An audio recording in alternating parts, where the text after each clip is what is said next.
Hello good morning. आज हम पढ़ेंगे पार्ट 4 सर्वनाम। ठीक है, सर्वनाम को हम इंग्लिश में प्रोनाउन कहते हैं। जिन शब्दों का प्रयोग संख्या के स्थान पे किया जाता है उन्हें हम क्या कहते हैं? सर्वनाम कहते हैं। संज्ञा हम किसे कहते हैं? किसी व्यक्ति, वस्तु, स्थान या जगह के नाम को हम क्या कहते हैं? संज्ञा कहते हैं। ओके, तो यहाँ पे देखिएगा, संज्ञा के स्थान पर, स्थान यानी किसी का नाम हो या फिर कोई भी वस्तु, जगह या किसी का भी नाम हो, उसकी जगह हम दूसरे जो शब्द यूज में लेते हैं उन्हें हम सर्वनाम कहते हैं। जैसे मैं, तुम, यह, वे, उसका, मेरा आदि। ठीक है, निम्नलिखित वाक्यों को ध्यान से पढ़िए। ठीक है, यहाँ पे जो सेंटेंस दे रखे हैं, यहाँ पे जो वाक्य दे रखे हैं, जैसे गोपाल एक लड़का है, गोपाल एक अच्छा लड़का है, गोपाल प्रतिदिन नहाता है, गोपाल प्रातःकाल घूमने जाता है, गोपाल विद्यालय जाता है। ठीक है, तो हम क्या करें, ये गोपाल क्या हो गया? संज्ञा हो गई। गोपाल एक संज्ञा हो गई, तो हम इसको बार बार संज्ञा को यूज में ले रहे हैं, काम में ले रहे हैं। तो हम एक ही बार संज्ञा का एक ही बार हम संज्ञा को काम में लेंगे, यानी नाम को, और उसके बाद में हम सर्वनाम यूज कर सकते हैं, सर्वनाम काम में ले सकते हैं। जैसे कि ऊपर लिखे वाक्यों में गोपाल शब्द बार बार आया है, जो कि पढ़ने में अच्छा नहीं लगता। हम इन्हीं वाक्यों को निम्नलिखित प्रकार से लिख सकते हैं, जैसे कि गोपाल एक अच्छा लड़का है, गोपाल एक अच्छा लड़का, यानी कि इसमें क्या आया है? संज्ञा आया है, संज्ञा आई है। गोपाल एक अच्छा लड़का है, वह प्रतिदिन नहाता है, वह प्रातःकाल घूमने जाता है, वह विद्यालय जाता है। बात तो गोपाल के बारे में हुई है, बट उस गोपाल के नाम की जगह वो क्या यूज कर रहे हैं? कौन सा सर्वनाम यूज कर रहे हैं? वह। तो यानी कि यहाँ पे देखिएगा, गोपाल एक संज्ञा है, गोपाल क्या हो गई? एक संज्ञा है, इसके स्थान पर वह शब्द प्रयोग किया गया है, वह सर्वनाम है। ठीक है, आई बात समझ में? जब आप लोग कोई नाम ना लेके यह, वह, यहाँ, वहाँ, मेरा, उसका, ये जो वर्ड यूज में लेते हो उसे हम क्या बोलते हैं? उसे हम सर्वनाम बोलते हैं। सर्वनाम के प्रकार, काइंड्स ऑफ सर्वनाम, यानी कि यहाँ पे सर्वनाम के प्रकार देखिएगा, निम्नलिखित 7 प्रकार के होते हैं। कितने प्रकार के होते हैं? 7 प्रकार के, 7 यानी 7 टाइप्स के होते हैं। सर्वनाम निम्नलिखित 7 प्रकार के होते हैं। ओके, कौन कौन से होते हैं? पुरुषवाचक, निजवाचक, अनिश्चयवाचक, संबंधवाचक, प्रश्नवाचक, निजवाचक, संकेतवाचक। ये सब क्या हो गए? ये सर्वनाम हो गए हैं। एक बार वापस से देख लीजिएगा, पुरुषवाचक, निश्चयवाचक, अनिश्चयवाचक, पुरुषवाचक, निश्चयवाचक, अनिश्चयवाचक, संबंधवाचक, प्रश्नवाचक, निजवाचक, संकेतवाचक। पुरुषवाचक, निश्चयवाचक, अनिश्चयवाचक, संबंधवाचक, प्रश्नवाचक, निजवाचक, संकेतवाचक, ये क्या कहलाते हैं? सर्वनाम कहलाते हैं। ओके, ये सर्वनाम के प्रकार हैं। अब यहाँ पे देखिएगा, पुरुषवाचक सर्वनाम, तो यहाँ पे जिन सर्वनाम शब्दों से किसी व्यक्ति का बोध होता है। सर्वनाम यानी संज्ञा के स्थान पर, यानी किसी के नाम के स्थान पर जो सर्वनाम यूज किए जाते हैं उनके लिए बोले जा रहे हैं कि व्यक्ति का बोध होता है, उससे हमें पता चलता है कि वो व्यक्ति है, तो उसे हम क्या कहते हैं? पुरुषवाचक। जैसे कि मैं, हम, तू, तुम, वह, वे, उसका, उनका, मेरा, हमारा, तुम्हारा, आपका। ठीक है, तो इससे हमें पता चल रहा है कि हम, है ना, व्यक्ति के बारे में बात कर रहे हैं, यानी किसी इंसान के बारे में, है ना, यानी कि जो किसी इंसान के बारे में हम बात कर रहे हैं। ठीक है, पुरुषवाचक सर्वनाम 3 प्रकार के होते हैं। अब देखना, सर्वनाम तो 7 प्रकार के होते हैं, लेकिन ये जो पुरुषवाचक है वो कितने प्रकार के होते हैं? 3 प्रकार के होते हैं। पुरुषवाचक 3 प्रकार के होते हैं। अब यहाँ देखिएगा, उत्तम पुरुष, जिस सर्वनाम शब्द का प्रयोग बोलने वाला अपने लिए करता है, जिस सर्वनाम शब्द का प्रयोग बोलने वाला अपने लिए करता है उसे उत्तम पुरुष सर्वनाम कहते हैं। उसे क्या बोलते हैं? उत्तम पुरुष सर्वनाम। यानी कि जिस सर्वनाम शब्द का प्रयोग बोलने वाला, यानी कि मैं कह रही हूँ, मैं पढ़ा रही हूँ, तो मैं क्या हो गया? सर्वनाम, और मैं अपने लिए ही यूज कर रही हूँ, तो वो क्या हो गया? सर्वनाम। उत्तम पुरुष सर्वनाम हो गया। कौन सा हो गया? उत्तम पुरुष सर्वनाम। इसमें कौन कौन से आते हैं? मैं, मुझे, मेरा, हमारा आदि। अब आते हैं मध्यम पुरुष पे। कौन सा मध्यम पुरुष है? पुरुषवाचक सर्वनाम में मध्यम पुरुष है। ठीक है, बोलने वाला व्यक्ति सुनने वाले व्यक्ति के लिए जिस सर्वनाम शब्द का प्रयोग करता है उसे उससे मध्यम पुरुष सर्वनाम कहते हैं। बोलने वाला व्यक्ति सुनने वाले व्यक्ति के लिए जिस सर्वनाम शब्द का प्रयोग करता है उसे मध्यम पुरुष सर्वनाम कहते हैं। जैसे तू, तुम, तुम्हारा आदि आपका। ठीक है, आपका, तुम, तू, तुम, तुम्हारा, आपका। यानी कि वापस से देखिएगा, बोलने वाला व्यक्ति सुनने वाले व्यक्ति के लिए जिस सर्वनाम शब्द का, यानी कि दूसरा पर्सन, आप अपने अलावा किसी और के बारे में बात कर रहे हैं तो यानी कि उसके लिए यूज कर रहे हैं, सामने वाले पर्सन के लिए सर्वनाम यूज किया जाता है। जैसे तुम्हें पढ़ा रही हूँ, तो उसमें तुम्हें क्या हो गया, तुम्हें हो गया मध्यम पुरुष वाला। ठीक है, उसमें तुम हो गया। आपको पढ़ा रही हूँ, ये आपका पेन है या आपकी बुक है, इस तरीके से ये क्या हो गया, मध्यम पुरुष हो गया। अब आते हैं अन्य पुरुष यानी थर्ड पर्सन के बारे में। अन्य पुरुष मतलब थर्ड पर्सन, वे सर्वनाम शब्द जो बोलने वाले तथा सुनने वाले के अतिरिक्त अन्य किसी तीसरे व्यक्ति के लिए आते हैं। बोलने वाले अथवा सुनने वाले के तीसरे के अतिरिक्त आते हैं उसे पुरुषवाचक पुरुष सर्वनाम कहलाते हैं। जैसे वह, वे, कोई, उसका, उनकी आदि। ठीक है, वे सर्वनाम शब्द जो बोलने वाले तथा सुनने वाले से अतिरिक्त अन्य तीसरे व्यक्ति के लिए आते हैं वे अन्य पुरुष सर्वनाम कहलाते हैं। जैसे वह, वे, कोई, उसका, उनको आदि।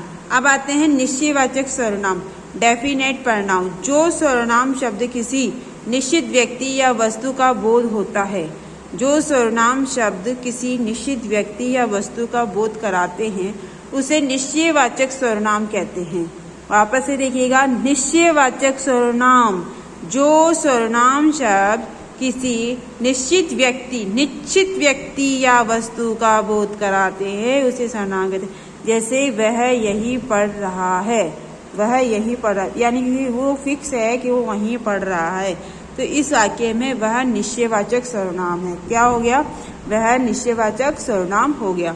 अब आते हैं अनिश्चय, पहले था निश्चय, अब आते हैं अनिश्चय। ठीक है, जिस सर्वनाम शब्द से किसी निश्चित व्यक्ति या वस्तु का बोध होता है, जिस सर्वनाम शब्दों से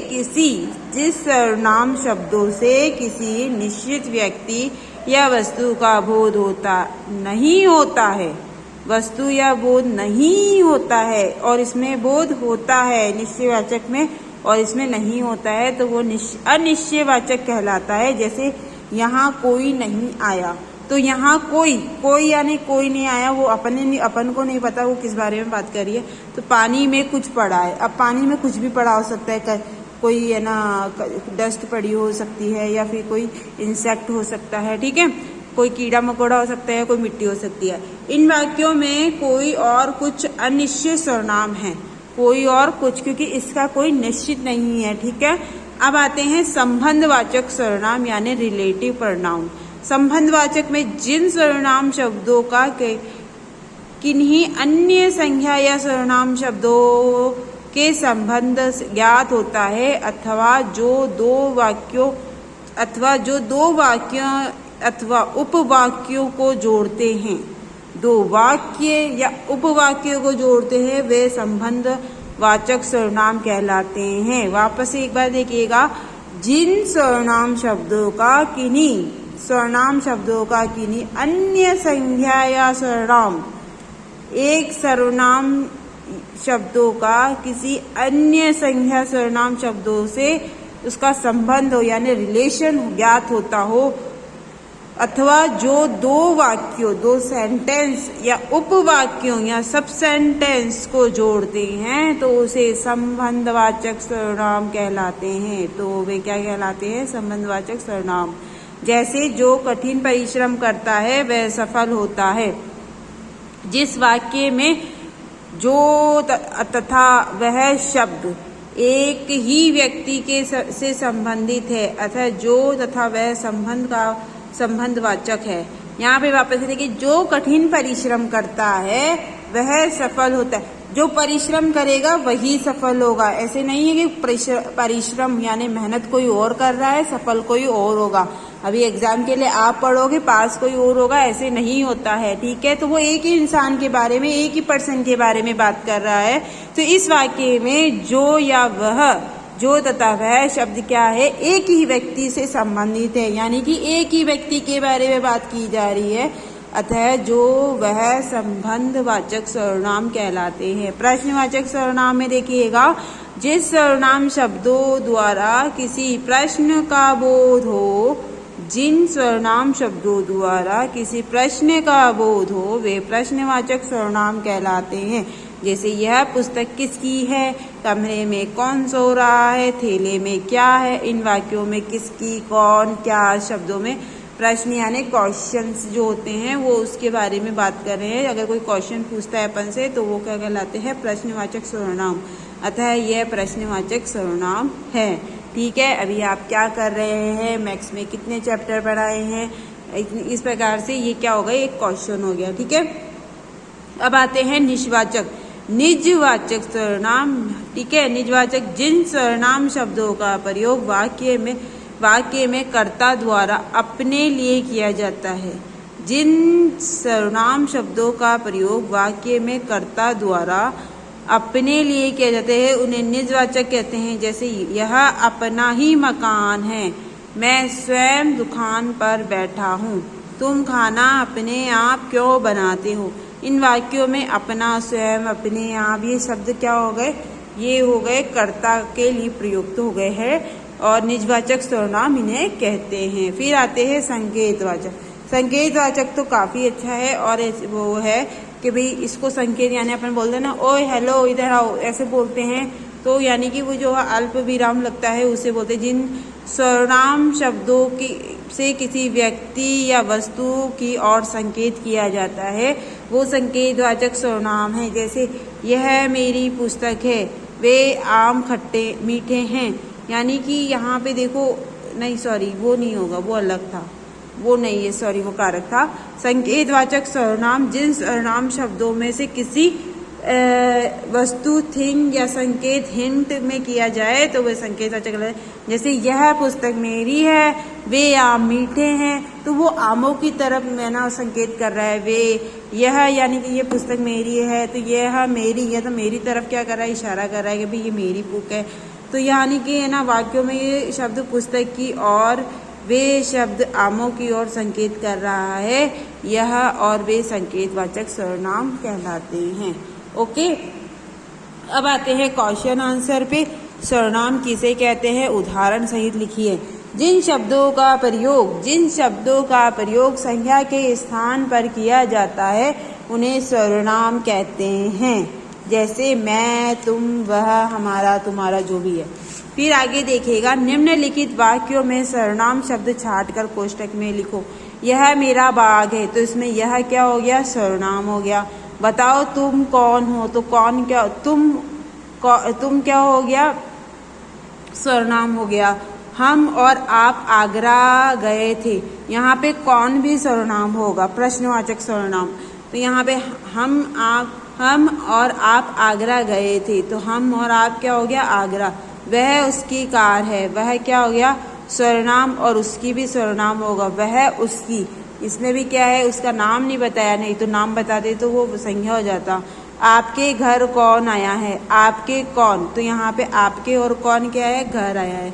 ये किसकी बकरियां हैं, ये और किसकी क्या हो गया, प्रश्नवाचक हो गया, और ये संकेतवाचक होगी, वो प्रश्नवाचक हो गया। ठीक है, वे क्या कर रहे हैं, तो क्या और वे ये क्या हो गए, सर्वनाम हो गए। मैं अखबार पढ़ रहा हूँ, तो मैं क्या हो गया, अखबार पढ़ रहा हूँ। इसमें कौन सा वाला हो गया, पुरुषवाचक में सबसे जो उत्तम पुरुष था उसके बारे में है ये। ठीक है, वह मैच किसने जीता, वह और किसने क्या हो गया, सर्वनाम हो गया। वह आपकी कार है, तो ये क्या हो गया, वह और आपकी, ये एक संकेतवाचक है कि वह आपकी कार की तरफ इशारा कर रहा है। ठीक है, सर्वनाम कितने प्रकार के होते हैं, प्रत्येक का नाम लिखो। तो यहाँ पे सर्वनाम 7 प्रकार के होते हैं। कितने प्रकार के होते हैं, 7 प्रकार के होते हैं। पुरुषवाचक, निजवाचक, अनिश्चयवाचक, संबंधवाचक, प्रश्नवाचक, निजवाचक और संकेतवाचक। ठीक है, तो यहाँ पे कितने प्रकार के होते हैं, 7 प्रकार के होते हैं। अब देखिए पुरुष सर्वनाम।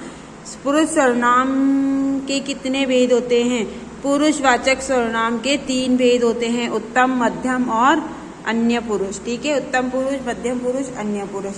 नेक्स्ट वाला देखिएगा, नेक्स्ट वाला देखिएगा, निजवाचक और निजवाचक सर्वनाम में अंतर बताइए।